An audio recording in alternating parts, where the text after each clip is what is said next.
Hello बच्चों, welcome to my YouTube channel पढ़ ले मैथ्स। बच्चों, आप सभी का अपने यूट्यूब चैनल पढ़ ले मैथ्स में इसमें स्वागत करता हूं। तो बच्चों, मैं फिर से आपके लिए एक और वीडियो लेके आ चुका हूं इंग्लिश की। और आज के सेशन में मैं आपको एक और वीडियो पढ़ाने वाला हूं। फिर से मैंने बच्चों बैकग्राउंड में एक फोटो लगा के रख रखा है। तो आप में से जितने भी बच्चों को ये पता लग गया है कि ये कौन सी पोएम है, वो जल्दी से कॉमेंट सेक्शन में जाएँ और मुझे कॉमेंट में ये बताएं कि ये कौन सी पोएम है और इस पोएम के राइटर का नाम क्या है। आप लोग बैकग्राउंड को देखें और जल्दी से मुझे बताएं कमेंट करके कि ये कौन सी पोएम है, आज मैं कौन सी पोएम पढ़ाने वाला हूँ और इस पोएम के राइटर का नाम क्या है। बच्चों, मैं आपको बता दूं कि जो बच्चे अभी तक हमारे इस चैनल में नए जुड़े हैं, मैं उनको बता दूं कि अभी तक मैं इस अपने चैनल पे 3 वीडियोस डाल चुका हूं आप लोगों के लिए पोएम की। और ये बहुत ही इंपॉर्टेंट होने वाली है आप लोगों के एग्जाम के लिए। अगर आप लोगों ने अभी तक मेरे चैनल को विजिट नहीं किया है और ये पोएम्स नहीं देखी है, तो आप जल्दी से जाएँ। और डिस्क्रिप्शन बॉक्स में इनके लिंक भी मिल जाएंगे आपको। तो आप लोग वहाँ पर जा करके जल्दी से इन वीडियोस को देख सकते हैं। बच्चों, इन वीडियोस में आपको सारे के सारे इंपॉर्टेंट क्वेश्चंस बताए गए हैं, PYQs बताए गए हैं, एंड आपको साथ में इसके मैंने हिंदी और इंग्लिश दोनों ही एक्सप्लेनेशन दिए हैं पोएम्स के। तो ये 3 पोएम्स है बच्चों जो अभी तक आ चुकी हैं। पहली है डस्ट ऑफ स्नो, दूसरी है फायर एंड आइस, और थर्ड पोएम है अ tiger in the zoo. And fourth poem ये अभी मैं आपको डालने वाला हूँ, जिसका नाम है फॉग। ठीक है बच्चों, तो जल्दी से हम लोग चलते हैं अपनी स्क्रीन की तरफ। और अगर आप लोग चैनल पे नए हैं बच्चों, तो प्लीज़ चैनल को सब्सक्राइब कर दीजिए, बेल आइकन को प्रेस कर दीजिए, ऑल नोटिफिकेशन को ऑन कर दीजिए, जिससे आने वाली सभी वीडियोस आप तक पहुंचती रहें। ठीक है बच्चों। और अगर आपको वीडियो पसंद आती है तो वीडियो को लाइक करके जाइए और अपने फ्रेंड्स के साथ ज़्यादा से ज़्यादा शेयर कीजिए। तो बच्चों, बिना टाइम को वेस्ट करते हुए हम जल्दी से आगे बढ़ते हैं और हम देखते हैं कि हम अपनी स्क्रीन पे चलते हैं और वहाँ पर देखते हैं कि ये कौन सी पोएम है और इसके राइटर का नाम क्या है। तो आइए बच्चों, हम जल्दी से मूव करते हैं अपनी स्क्रीन की तरफ। हेलो बच्चों, welcome to our YouTube channel और आप सभी का स्क्रीन पे स्वागत है बच्चों। तो आपको मैंने अभी बैकग्राउंड में फोटो लगा के रख रखा था। तो आइए अब हम देखते हैं। अगर जिन बच्चों को समझ में अभी तक नहीं आया है तो उन्हें मैं बता दूं कि ये पोएम फॉग है और ये बहुत ही छोटी पोएम है बच्चों, शॉर्ट पोएम है। तो आप लोग ऐसा ना समझे कि ये बोर्ड में नहीं आ सकती है, शायद ये पोएम भी आ सकती है।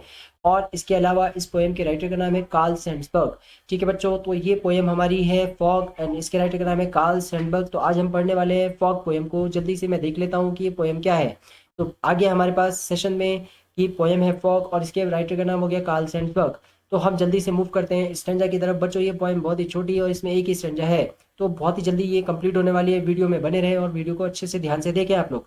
तो stanza number 1, the fog comes on little cat feet, the fog comes on little cat feet, it sits looking over harbour and city on silent haunches and then moves on. ये बच्चों stanza है, बहुत ही छोटा सा stanza है। The fog comes on little cat feet and it sits looking over harbour and city on silent haunches and then moves on. तो बच्चों, मुझे नहीं लगता है कि ये स्टेंजा में आपको कोई भी ज्यादा दिक्कत होनी चाहिए, क्योंकि एक ही स्टेंजा है पोएम के अंदर, तो आप आसानी से पेपर में पहचान पाओगे। फिर भी अगर आप भूल जाते हो तो आपको यहाँ पर बहुत ही सिंपल सा स्टेप्स याद रखना है कैट वर्ड को। यहाँ पर कैट वर्ड के बारे में बात की गई है और कैट वर्ड का मतलब कैट के बारे में केवल एक ही जगह पर बात की गई है, जो कि फॉग पोएम है। तो आप इस तरीके से इसको याद रख सकते हो पेपर में आइडेंटिफाई करने के लिए। तो मैंने बताया था कि अक्सर पेपर में हमसे यही क्वेश्चन पूछा जाता है कि यहाँ पर हम पोएम को आइडेंटिफाई कैसे करेंगे और उसके पॉइंट का नाम कैसे लिखेंगे। तो मैंने आपको बताया आप कैट वर्ड से याद रख सकते हो कि आप इस पोएम को आइडेंटिफाई कर लोगे एग्जाम में। ठीक है बच्चों, अब नेक्स्ट क्वेश्चन में हम मूव करते हैं। हमारा अगला क्वेश्चन क्या हो सकता है, वर्ड मीनिंग, जो कि बहुत ही इंपॉर्टेंट होता है। किसी भी पोएम के लिए वर्ड मीनिंग बहुत ही इंपॉर्टेंट होता है और वर्ड मीनिंग से कोई ना कोई क्वेश्चन जरूर पेपर में बन जाता है। तो आइए हम मूव करते हैं अपने वर्ड मीनिंग सेक्शन की तरफ। और वर्ड मीनिंग यहाँ पर हमारे लिए इंपॉर्टेंट है दो, हॉन्चेस एंड हार्बर। हॉन्चेस का मतलब होता है हिप, यानी आपने अक्सर देखा होगा कि जो बिल्ली होती है वो अपने हिप्स पर ही बैठती है, तो उसका दूसरा वर्ड हमारे पास हॉन्चेस होता है बच्चों। आप लोग इसके एनोनिम्स सिनोनिम्स को याद कर लेना। ठीक है। हार्बर, हार्बर क्या होता है बच्चों, पोर्ट यानी बंदरगाह, जहां पे जहाज आते हैं, अपना सामान लोड करते हैं या अनलोड करते हैं, उसको हम लोग हार्बर बोलते हैं। तो यहाँ पर दो वर्ड इस्तेमाल हुए हैं, हॉन्चेस और हार्बर। दोनों ही आपके लिए इंपॉर्टेंट है, आप लोग इसके एंटोनिम्स और सिनोनिम्स को याद कर लेना। आइए हम जल्दी से मूव करते हैं अपने एक्सप्लेनेशन की तरफ। तो क्या एक्सप्लेनेशन है यहाँ पर पोएम का, तो आइए हम देखते हैं। आपकी स्क्रीन पे एक्सप्लेनेशन आ चुका है बच्चों, हिंदी में भी और इंग्लिश में भी। तो हिंदी एक्सप्लेनेशन और इंग्लिश एक्सप्लेनेशन दोनों को हम लोग देखते हैं। This short poem is in the explanation of view of fog. ये जो बहुत ही छोटी सी जो कहानी है, ये छोटी सी जो पोएम है, वहां पर फॉग के बारे में एक्सप्लेन किया गया है। For the point, fog is not just a natural phenomena, it is rather a creature. Point के हिसाब से फॉग जो है वो एक नेचुरल फिनोमेना नहीं है, बल्कि पॉइंट उसको एक क्रिएचर से जोड़ करके देख रहे हैं। क्रिएचर कौन होता है बच्चों, क्रिएचर वो चीज होती है जो बनी बनाई होती है। ठीक है, और जो कुछ भी कर सकती है उसको हम लोग क्रिएचर्स बोलते हैं। जैसे ह्यूमन बीइंग क्रिएचर्स है और एनिमल्स भी क्रिएचर्स है। तो पॉइंट यहाँ पर इसको नेचुरल नहीं मान रहे हैं बल्कि वो इसको क्रिएचर से जोड़ करके देख रहे हैं। और वो क्रिएचर कौन है? Fog has been compared with a cat. यहाँ पर फॉग को कंपेयर किया जा रहा है कैट से, ठीक है। As the way fog comes, जिस तरीके से फॉग आता है, is very similar to the ways of a cat. वो बिल्कुल उसी तरीके से है जैसे कि कैट आती है, ठीक है बच्चों। तो आप लोग समझ लो ये कि पॉइंट जो है वो यहाँ पर एग्जाम्पल तो हमें फॉग का दे रहा है, लेकिन वो उसको कंपेयर करने की कोशिश कर रहा है कैट के साथ। तो ऐसा क्यों कर रहा है? वो ऐसा इसलिए कर रहा है क्योंकि कैट भी जो होती है वो बहुत ही धीरे धीरे स्लोली स्लोली चुपचाप से आती है, और जब वो जाती है हमें तभी पता नहीं चलता, और जब वो आती है हमें तभी पता नहीं चलता। तो कैट बहुत ही स्लोली स्लोली चुपचाप आती है और चली जाती है, और हमें देखती है, और फिर हमें ऐसा लगता है कि हम डिस्टर्ब हो गए, यानी वो डिस्टर्ब करने की कोशिश करती है, फिर वो चुपचाप चली जाती है। तो ये सारी की सारी क्वालिटीज फॉग के अंदर भी होती हैं। इसीलिए यहाँ पे पॉइंट जो है वो फॉग का एग्जाम्पल तो मतलब वो फॉग के बारे में हमें पॉइंट पोएम तो बता रहे हैं, बट वो एग्जाम्पल हमें कैट का बता रहे हैं, ठीक है बच्चों। तो पहली लाइन में आपको एक्सप्लेनेशन समझ में आ गया होगा कि यहाँ पर पॉइंट जो है वो ये कहने की कोशिश कर रहे हैं कि कोहरा जो है वो एक प्राकृतिक घटना नहीं है, बल्कि वो एक प्राणी की तरह है। और वो प्राणी कौन सा है? वो एक कैट है, ठीक है। तो कैट क्यों लिया उन्होंने? क्योंकि कैट जो होती है वो चुपचाप से आती है और फिर चुपचाप से चली जाती है, उसके आने का भी किसी को पता नहीं चलता और जाने का भी किसी को पता नहीं चलता, ठीक है। तो आइए अब हम जल्दी से नेक्स्ट पेज पे मूव करते हैं और देखते हैं आगे एक्सप्लेनेशन में और क्या है। तो एक्सप्लेनेशन आगे आपकी स्क्रीन पे, as a cat walk silently on its small feet. Cat जो होती है अपने छोटे छोटे पैरों पे जिस तरीके से आती है, ठीक है। The fog also comes in same manner. कोहरा भी उसी तरीके से आता है। आपने देखा होगा अपने आसपास में कोहरा अचानक से आ जाता है और फिर अचानक से चला भी जाता है। तो manner as if trying to avoid any attention, और वो क्या करती है? अपना ध्यान खींचने की कोशिश करती है, यानी आपका अटेंशन लेने की कोशिश करती है। तो फॉग भी हमारा अटेंशन डिस्टर्ब करता है, हमें अपनी तरफ आकर्षित कर लेता है। तो जिस तरह से कोहरा आता है वह बिल्ली के तौर तरीके से बिल्कुल काफी मिलता जुलता होता है। जैसे बिल्ली अपने छोटे छोटे पैरों से चुपचाप चली जाती है, कोहरा भी उसी तरीके से आता है और मानो किसी का ध्यान अपनी तरफ खींचने की कोशिश कर रहा हो, ठीक है बच्चों। Now fog presents over and around the city seems as if a cat is sitting silently on its haunches and looking over the harbour. तो यहाँ पे अब ये जो दो लाइनें हैं बड़ी इंपॉर्टेंट एक पॉइंट ने हमें बताने की कोशिश करी। वो कहता है fogs presence over and around the city seems, यानी फॉग जो होता है, कोहरा जो होता है, वो चारों तरफ सिटी के ऐसा महसूस होता है जैसे कैट जो है वो साइलेंटली चुपचाप कहीं पे अपने हॉन्चेस पे बैठी भी हो, मतलब अपने हिप्स पे बैठी भी हो, और लुक आउट कर रही हो। लुक आउट क्या कर रही हो? हार्बर। हार्बर क्या हो गया? पोर्ट, यानी बंदरगाह, है ना। तो वो कहीं पर हार्बर को देख रही हो और वहां से पूरे शहर को भी देख रही हो, ठीक है। कैसे?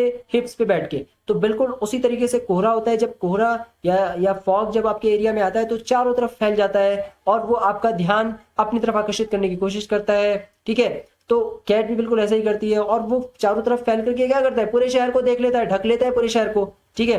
तो पॉइंट जहां पर वही बात समझाने की कोशिश करें कि कैट भी क्या कर रही है? कैट जो है वो अपने हिप्स पर बैठ जाती है और मान लो कि वो हार्बर को भी देख रही है और पूरे शहर को भी देख रही है। तो मैंने जो बैकग्राउंड लगाया है, आप लोग रिवाइंड करके उस बैकग्राउंड को ध्यान से देखें। कैट कहां पर बैठी हुई है? किसी हाइट पर बैठी हुई है और वो वहां से क्या कर रही है? वो वहां से हार्बर यानी कि पोर्ट को देखने की कोशिश कर रही है और पूरे शहर को भी देखने की कोशिश कर रही है, और उसके पीछे का बैकग्राउंड बिल्कुल ऐसा है जैसे फॉग के जैसा हो, ठीक है बच्चों।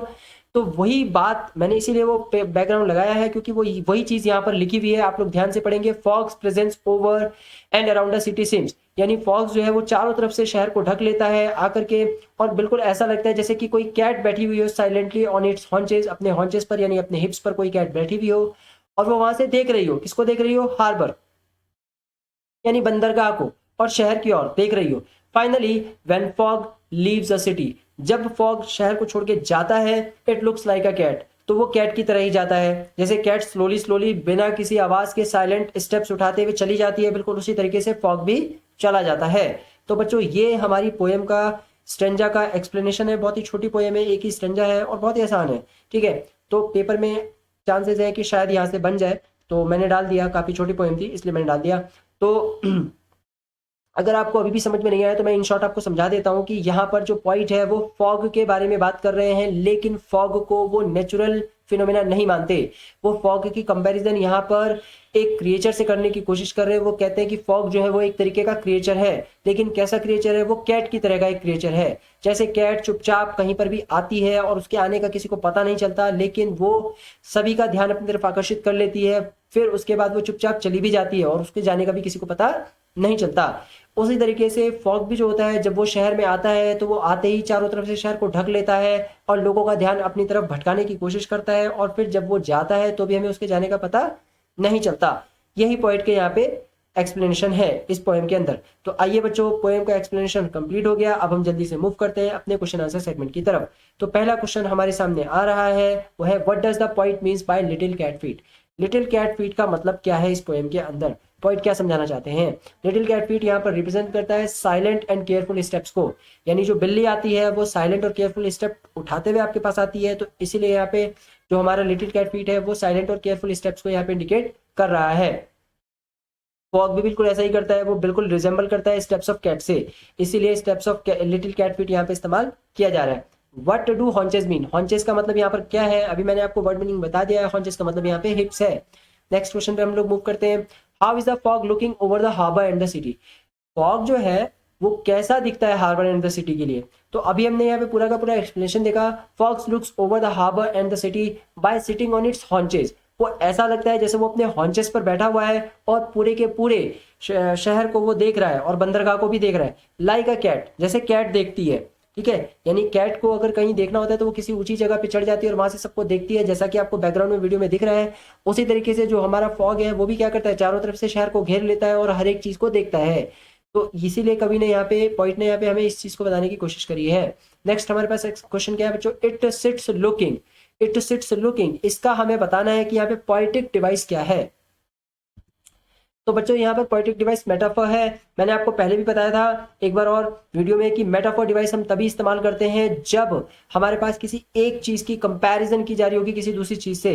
तो अगर आप लोगों को नहीं पता है मेटाफर के बारे में, तो आप लोग मेटाफर के बारे में थोड़ा सा पढ़ लीजिए, क्योंकि ये पूछा जा सकता है आपसे कि यहाँ पे पोएटिक डिवाइस कौन सी इस्तेमाल की जा रही है फॉग पोएम के अंदर। तो आपको याद रखना है मेटाफर पोएटिक डिवाइस इस्तेमाल की जा रही है। मेटाफर पोएटिक डिवाइस का इस्तेमाल हम तभी करते हैं जब हम कंपैरिजन करते हैं किसी एक चीज की किसी दूसरी चीज से साथ। ठीक है बच्चों, आइए हम बढ़ते हैं नेक्स्ट क्वेश्चन की तरफ। नेक्स्ट क्वेश्चन है, how does the poet compare fog to a living being. Poet ने फॉग को लिविंग बीइंग से क्यों कंपेयर किया है, क्या रीजन है। तो इसके बहुत सारे रीजन है, क्योंकि इसकी काफी सारी जो क्वालिटीज है वो कैट से मिलती जुलती हैं, इसीलिए पोएट ने यहाँ पे फॉग को कैट से कंपेयर किया है। The poet compares the fog to a cat because the silent steps of a cat and the way it sits on its haunches is very similar to the way fog comes and surrounds the city and looks over it। तो जिस तरीके से fog आता है और चारों तरफ से घेर लेता है शहर को और उसके बाद देखता रहता है और फिर चला भी जाता है, तो ये सारी क्वालिटीज कैट से मिलती जुलती होती हैं, इसीलिए पोइट्स ने यहाँ पर कैट को लिविंग बीइंग के रूप में माना और उसको कंपेयर किया फॉग के साथ। नेक्स्ट क्वेश्चन पे बढ़ते हैं बच्चों। नेक्स्ट क्वेश्चन हमारे पास, what images does the poet give to the fog. Fog की क्या इमेज हमें यहाँ पे पोएट दिखा रहा है, and what are the similarities between the image and the fog, और क्या सिमिलैरिटीज हमें बताने की कोशिश कर रहा है। तो the poet looks at the fog living creature. Fog को कभी पोएट यहाँ पे क्या कह रहा है, लिविंग क्रिएचर कह रहा है, जबकि आप जानते हो फॉग तो कोई लिविंग क्रिएचर नहीं है, लेकिन पोएट उसको कंपेयर करने की कोशिश कर रहा है लिविंग क्रिएचर के साथ, और कंपेयर कर रहा है किसके साथ, कैट के साथ कंपेयर कर रहा है। The fog moves like a cat on little cat feet. Fog जो है वो लिटिल कैट फीट की तरह मूव कर रहा है and sits on haunches like a cat, और वो हॉन्चेस की तरह मतलब वो हॉन्चेस पर बैठ जाता है कैट की तरह, ठीक है। यानी पूरे शहर को घेर लेता है और उसके बाद अपना देखता रहता है। तो ये दो क्वालिटीज हैं जो यहाँ पर सिमिलैरिटीज आई हैं फॉग की और कैट की। तो आपसे पूछी जा सकती है पेपर में कि सिमिलैरिटीज क्या है फॉग की और कैट की, तो आप लोग को ध्यान से इसको क्वेश्चन को तैयार कर लेना है। नेक्स्ट क्वेश्चन जो है, what does Sandberg think the fog is like. Sandberg fog के बारे में क्या समझ पा रहे हैं या क्या बताने की कोशिश कर रहे हैं। तो हमने बहुत सारा पढ़ लिया बच्चों कि वो कह रहे हैं लाइक अ कैट। फॉग जो है वो क्या है, वो fog is a like a cat. तो मैंने देखो जो एक्चुअल आंसर है वो सारे के सारे मैंने ग्रीन से लिखे हैं, मतलब इतना भी अगर आप पेपर में लिख देते हो तो आपको मार्क्स मिल सकते हैं, लेकिन आप एक अच्छा आंसर बनाने के लिए कंप्लीट आंसर देना बच्चों। बट ये आपके हिंट्स हैं जिनको आप याद रख के पेपर में जा सकते हो। नेक्स्ट हम लोग मूव करते हैं बच्चों नेक्स्ट क्वेश्चन की तरफ। How does the fog come, fog कैसे आता है। तो बिल्कुल हमने इसका आंसर पढ़ लिया कि लिटिल कैट फीट की तरह आता है, यानी बिल्कुल चुपचाप आता है और धीरे से आता है। बहुत ही छोटा सा आंसर है बच्चों इसका। नेक्स्ट क्वेश्चन तरफ मूव करते हैं। Name the poem and the poet. ये तो कॉमन क्वेश्चन है, आपको इस पोएट का नाम, इस पोएम का नाम लिखना है और इसके पोइट का नाम बताना है। तो पोएम का नाम हो गया फॉग और पोइट का नाम हो गया कार्ल सैंडबर्ग। बहुत ही आसान था। नेक्स्ट क्वेश्चन और लास्ट क्वेश्चन इस पोएम का, what is the meaning of the phrase little cat feet. ये बहुत ही इंपॉर्टेंट क्वेश्चन है बच्चों, ये जरूर आएगा। अगर ये स्टैंजा आया तो लिटिल कैट फीट का मतलब आपसे जरूर पूछा जाएगा। तो आपको ध्यान रखना है कि लिटिल कैट फीट का मतलब हो गया स्टील्थली एंड साइलेंटली, यानी चुपचाप चोरी से आना और उसके बाद चले भी जाना। Coming like a walking cat, जैसे कैट आती है चुपचाप से आती है और फिर चली जाती है, उसी तरीके से कोहरा भी जो है यानी फॉग भी जो है वो आता है और चला जाता है।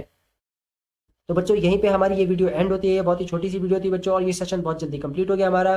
तो बच्चों 4 वीडियोस हमारे यूट्यूब चैनल पे आ चुकी हैं, चारों की चारों इंपॉर्टेंट है आपके लिए और उसमें बहुत इंपॉर्टेंट क्वेश्चन को डिस्कस किया गया है, हिंदी और इंग्लिश दोनों ही तरीके से एक्सप्लेन किया गया है। अगर आपने अभी तक वो वीडियोस नहीं देखी है तो आप लोग डिस्क्रिप्शन बॉक्स में जा करके आपको लिंक मिल जाएगा और आप वहां से उन वीडियोस को देख सकते हो बच्चों। Dust of snow, fire and ice, a tiger in the zoo and fog, ये चारों पोएम हमने यूट्यूब चैनल पे डाल दिए हैं। बहुत ही अच्छा रिस्पांस आ रहा है, आप लोग भी जाके देख लो, क्या पता आपके एग्जाम में ये पोएम्स आ जाएं और इनके स्टैंजा आ जाएं और इसमें बहुत ही इंपॉर्टेंट क्वेश्चन है जो आपके एग्जाम के लिए हेल्पफुल होंगे। तो बच्चों आज का सेशन यहीं पे हम एंड करते हैं। अगर आपको वीडियो पसंद आई हो तो चैनल को वीडियो को लाइक कर दीजिए, चैनल को सब्सक्राइब कर दीजिए, बेल आइकन को प्रेस कर दीजिए, ठीक है, और ऑल नोटिफिकेशन को ऑन कर लीजिए जिससे कि सभी वीडियोज आपके पास जल्दी से पहुंच जाए। और बच्चों अगर आपको वीडियो में कोई कमी नजर आती है तो प्लीज़ मुझे कमेंट सेक्शन में बताएं कि मैं उसमें कैसे इंप्रूवमेंट कर सकता हूं। एंड लास्टली आप सभी का थैंक यू वीडियो में जुड़े रहने के लिए। तो thank you for watching our YouTube channel. बच्चों लाइक और कमेंट करके ज़रूर जाएं।